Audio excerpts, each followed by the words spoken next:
District, 1993, I think. I brought some evidence because I believe you're going to discuss this privately later on. And I just want to kind of highlight some of the information that you might want to consider. You hired an attorney last year in efforts to collect the delinquent assessments.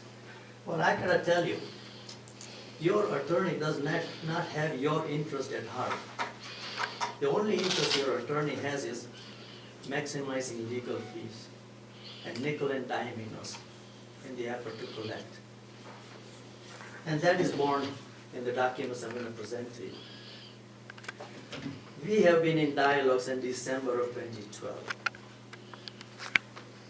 In June of 2013, I was presented with a cash settlement of $69,159 with the proviso that I might be able to negotiate an installment plan without any details. And I said, well, okay, let me see the details of the installment plan. Well, a few weeks later, the installment was presented to me with hidden and additional legal fees. It did not go down though. When you have hidden fees on something you don't disclose it, it really doesn't cut it. So I decided to take the original offer, the cash settlement offer of June 12th. Well, it was rejected. And you pretty much said the same thing to us. Indeed, I did. And unfortunately, you know, this board is still in the same position we were in last time. None of us have seen any documentation. And I think that we will be talking about it tonight. And this will be the first time that we'll see the paperwork. Once we have the paperwork in front of us and I can read it from my own eyes, Indeed. then we can sit there and have a discussion and resolve this thing. But right now, I don't know anything in that stack of papers you're holding. I don't know one word of it, so I need to look at it. That is why I brought the printout. I printed the entire dialogue between your attorney and myself right from the start. It's all here. And I highlighted in red ink. You know, your attorney by profession is an expert at twisting facts. And that's what all this time she's been doing. All I'm asking is, if you presented me with the first offer, a cash settlement, accept it. But it keeps going up. We will be looking into it. So here it is. Who do I present it to you? Here's the check as well. We don't want. Keep your check.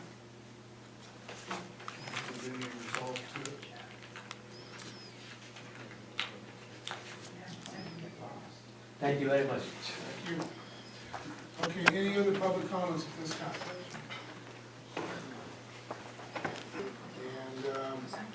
And it was, cold was an understatement. Got down to about 38 degrees and we were trying to stay warm the best we could, but it was all for a good cause. You know, I went to the school board and presented them some t-shirts, the entire board, because as you know, they partnered with us to make this event happen, and without their help and partnership, this could have never took place, because they donated to facilities, and it was great. And I'm going to read to you the letter that I read to them. And it says, I want to thank the Southern Kern Unified School District and the Board of Trustees for your partnership with the Rosamond Community Services District in developing and bringing to fruition the first, and I might add, very successful Rosamond Camcer Walk, Run, and Ride. We went out and sought the bids and had a bid opening or bid walk and received the proposals, and this was the winning bid. Although we have dropped United Street Park from the overall, and it did increase by about 500 from what it was.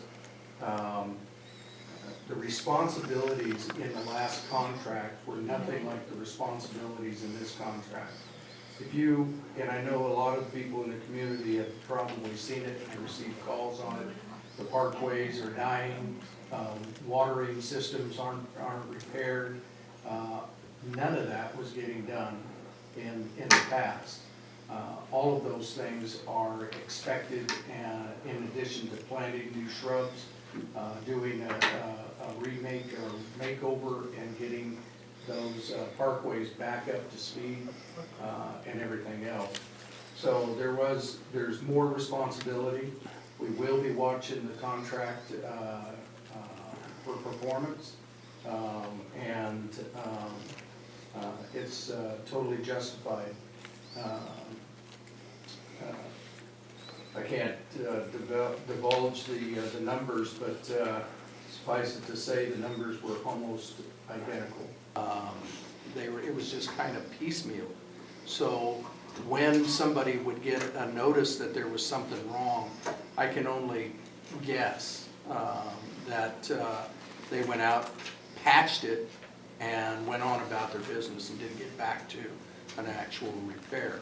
So that now is being taken care of. They're held responsible for those repairs now. Now, this is quite a thing. I'm asking again, probably none of my business, but what, did we go out in a competitive bid? Did we advertise in the paper? We went out to competitive bid. We had bidders. We had a bid walk, and we had a bid discussion, and with all the bidders. And so they would understand exactly what we were going to require. Because quite honestly, I'm like a lot of you, I'm tired of paying somebody to do a job and not have the job done. But then when I looked at the old contract didn't specify for them to do any of that. So who was supervising?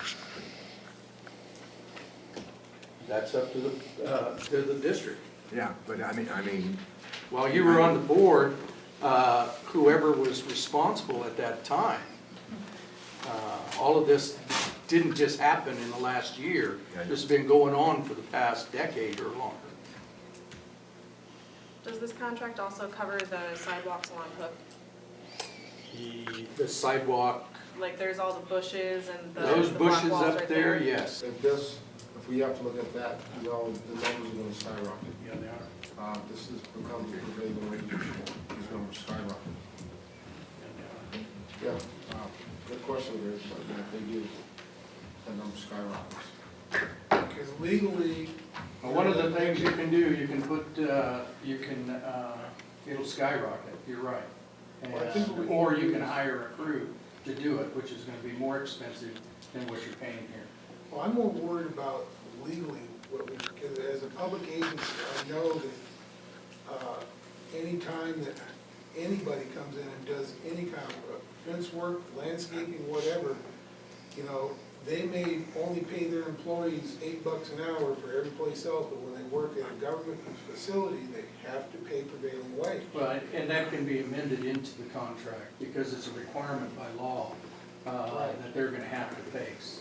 So, I mean, if he doesn't have any employees, and it's just him by himself Actually- doing it, then that's the only way you can get around that, but. He does have employees, but it's a family business, his sons and himself. But if they're considered employees, paying them wages, then, Not I if think they're this is something family. that we would probably have to ask our attorney. Not if they're family, And that's what it is, workman comp, it's Yeah. exactly the same thing. not if they're family. It's from ABAC, the least amount possible to save the ratepayers as much as possible. We don't always, nor can we say that, and answer, what are we doing to keep rates down? That's one. But our attempts to keep rates down are futile when we have a legislature and other outside sources that impact how we do business. Director Wallace brought up the question about chromium.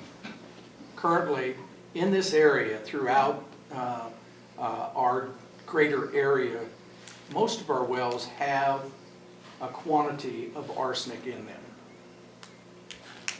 The old standard used to be 50 parts per billion or million? Billion. Billion? 50 parts per billion, and now the standard had been in the last 2,000.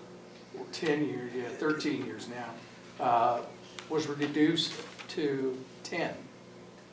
That reduction in a lot of our wells here caused the district and other entities that were pumping water to go out and buy equipment that would clean that water up.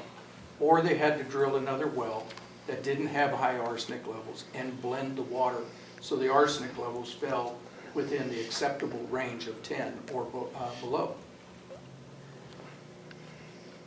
In addition to that, we have a project that's coming forward that I'm going to address in a moment, but part of the discussion from the state, because there is not an established standard as of yet, and prepare the documents for the creation of the infrastructure for the consolidation. And another, well, how many connections? 1,247. How many companies are being consolidated into the RCSD? And that's 10. There's 10 different water companies or mutuals that are being brought into the system. I got to point out, this was not a plan that was devised by the board of directors of the RCSD. This was something that was requested of the RCSD by the state. The state also requested the RCSD take receivership of the William Fisher Water Company out on Bacchus Road, 19 connections. And the cost that it's costing us, because the court made us the receivers, because we're the closest public entity in the area, is astronomical. And their water costs are going to go up. So getting this arsenic consolidation grant to fix their water issues is definitely a blessing. Our third area, where it says total cash and loan. This is cash out of pocket from the district, as well as the state water Resources Control Board loan is $11,649,000, almost 12 million, not quite. That's what the cost is. Now, there's interest on that, and total principal and interest that we paid out is, or owe, is $8,552,000 and some change. That's what's still owed, but that's down from the amount it was before. We're whittling at this. We're due to have it paid off in 2030. It's a very low percentage loan. I can't remember. Is it I think it's like 2.5% loan is what we're paying on it. And all other loans within the district that I have looked at trying to refinance those, or we have looked at trying to refinance those, and will be doing those, the ones that we can.